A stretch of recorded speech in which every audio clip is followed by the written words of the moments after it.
Hello, Ate Bianca. It's nice to be here. It's nice to see you. It's so nice to see how much you've grown in the span of just a few months. Ngayon, you are a well-known name na talaga after your stint in PBB. From being a relatively fresh face in the industry ngayon, parang so many people know you, know story, know your life. How much has life changed since you entered Kuya's house? Ever since I entered, I guess lifestyle-wise, I was pretty much the same after I got out of the house. I still do chores. And ayun, I'm still doing what I love. Like, I'm just writing songs, just playing guitar, learning new stuff every day. Mindset-wise, I think I've grown a bit more mature nowadays. I've had a better mentality when it comes to certain things. How about the attention? Because the attention from when you were singing on the ASAP stage prior to PBB, I can imagine is very different from now. The attention Yes. you get now. How have you been dealing with that? It's pretty cool naman po, knowing that I have a lot of influence talaga. And the attention, like, it's not too bad naman. Like when I do go out, I do get recognized kahit naka-mask and cap. For me, it was a weird at first, but like just slowly getting used to it because ayun, I've been more exposed now ever since PBB. So, ayun, mag-ingat na lang ako. Yeah, and enjoy the ride talaga. What a lot of people think when they hear your name, Katie Estrada, diba? They think automatically that you are related to any of the many Estradas in the industry. Pero you are actually the first artist in your family, no relation to other Estradas. But growing up, like when you were younger, did you always know na music was what you wanted to do with your life? Not at all. When I only discovered that I wanted music when I was 13 years old, when I learned how to play the guitar. I remember during road trips, my lola and lolo and my parents, they would play like music from their era, and I think that really did have a big influence on me because I grew up Sige nga, with like who those. artists? I wouldn't say super old naman, but like BGs, yan. Like BGs, Air Supply, ano pa. Basta like bands from the 70s talaga. But even prior Yes. to playing the guitar at 13 or learning how to play the guitar at 13, you auditioned for commercials way before that. You were 9 years old, is that correct? Yes, 9 years old. So where did that come from? Where did that interest na parang, uy, mag-commercial ka? Whose idea was that? Actually, my first talaga, not really commercials. My first was modeling. When I was young, I modeled for a certain brand, and this was a pretty small thing. Like I remember it was just like a parang mall show lang. Parang nirarampa yung mga clothes and stuff.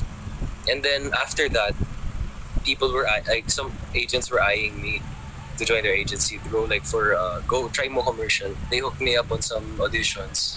But you've always been shy. You're a very outspoken introvert. So, nilabanan mo yung pagiging shy because you wanted to do it? You wanted to model, to sing, ganun ba yun?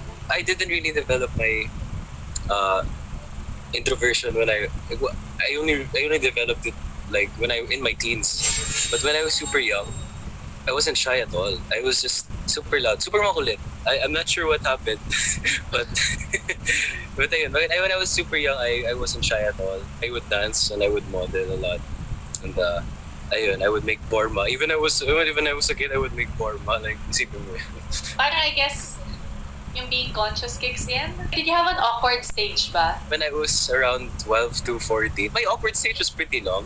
Like 12 to 16, 12 to 17, ganyan. 16 years old, you were saying part to ng awkward stage mo. Pero this is when you were discovered to be part of Star Magic. What is that story? Who was your kabatch and how did you become part of the batch? First person I met in Star Magic was artist trainee din siya, Anthony Jennings. He's a part of Rise right now. I got scouted by online through Facebook, and it was super unexpected because like Facebook, like how do you find people on Facebook? That's very rare, like to find people on Facebook, because usually you just go for like a VTR commercial or something like that. And yeah, I was asked to go for VTR. Then after the VTR, I was asked to go for a go-see with Mr. M, Sir Manahan mismo. I was recruited as an artist trainee in Star Magic. When you did go to that go-see, syempre you had like intentions, expectations, an idea. When you went there, was it already, okay, I want to be pursuing this industry 100%? Ganun na agad. No, for me, I guess that was during the time na, okay, my awkward stage is kind of getting over. I was relatively tall for my age. I had a bit of experience na in singing and I could play the guitar. I have enough attributes to try, but I just don't know how. And then that's how they contacted me, like out of nowhere. Talagang, I guess, right timing as well. And it Right seems timing. that being a housemate also came at the perfect time in your career. One thing I wanted to ask was, kasi whenever we talk about your specific edition, yung batch ninyo, Celebrity Edition ng Season 10, everyone says, grabe, KD is such a gifted musician, a gifted songwriter. Everyone, from Thank Kyle to Alexa to Jordan, everyone. How did that feel? It definitely boosted my confidence because I remember when I was 13 years old and 13 to 16 years old, parang ganyan. I remember I would bring my guitar every day to school. Sometimes I would be made fun of for doing that because who brings the guitar to school every day? Because it does interrupt with the class sometimes. Because sometimes the teacher gets mad. Who's playing the guitar there in the back? Something like that. So like just hearing all these compliments, hearing everyone say na, okay, this guy is pretty good at what he does. It just feels great because parang it just feels like whatever ridicule that was given to me before, it wasn't for nothing. Look where I am right now. If or every day to school, if I didn't play until my hands were sore as heck, where would I be right now? Oh, such a beautiful story, KB. And isa pa na I'm very, very proud of na every time we would ask people to come up on the stream, tapos tatanungin namin sino yung housemate na pinaka-nakaka-relate ka, pinaka-tumatak sa'yo. I'm not kidding. Siguro 80% of the time, they would say you. Because nga nag-open up ka about it. And dito sa Pilipinas, it's really still kahit paano a taboo topic.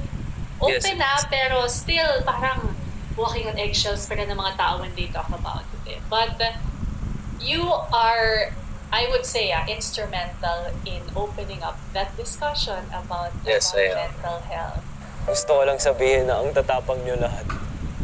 Ako, hindi ko talaga kaya banggitin yung mga binabanggit kong problema sa harap ng maraming tao. Kasi sa totoo lang, parehas kami ni Ate Alexa. Parehas kami may major depression disorder. Hi Mom, hi Dad. Rico, pinapanood niyo to. At dito niyo ba nalaman na meron pala akong ganito? Ayoko lang sabihin sa inyo kasi ayoko na masaktan kayo. Tell us about that journey from keeping it to yourself to now being an advocate for it. For me, like I'm an advocate for mental health po talaga, but being inside the house, parang I guess I was invalidating myself that my mental health doesn't matter. There's more important things to take care of, talaga. But little did I know that it was affecting me physically. Then it was just affecting me in a lot of ways. I didn't think it would because I thought, okay, it's just all in my head. I don't think I should talk about it naman. Wala lang yan. But opening up, like getting professional help, like taking medicine, there's nothing wrong with that at all. It's nothing to be shy about. And I've been taking meds. I've been seeking help, and I've been talking to others about my mental health for months now, and I've gotten comfortable with it. And I hope people out there who are experiencing similar things like me before, I hope you're doing well, and just take it day by day. You don't have to open up. You don't have to say it all at once. You can sort it out as long as you, and just reach out to other people. Reach out to people who you know is gonna be there And ayun, just get help, and then by getting help, you're already helping yourself. Julian, tingin mo magugustuhan ako ni Lucas. Puro ka na lang, Lucas. Sino ba? May-suggestion ka, di ba wala? Ako. Hulog na ang puso ko sa'yo, walang halong bola. Moving forward, I also wanted to talk about, syempre, you just came out of the bubble for your I Want original Bola Bola. Bola bola. Pero this one was booked before you became a housemate. I was casted during. during. What? During? Yeah, I was just so surprised. They said, like, I remember it was inside the car when my parents got me na, like, we were just gonna go somewhere to eat out because I haven't seen them in a while. Like, I was catching up with them.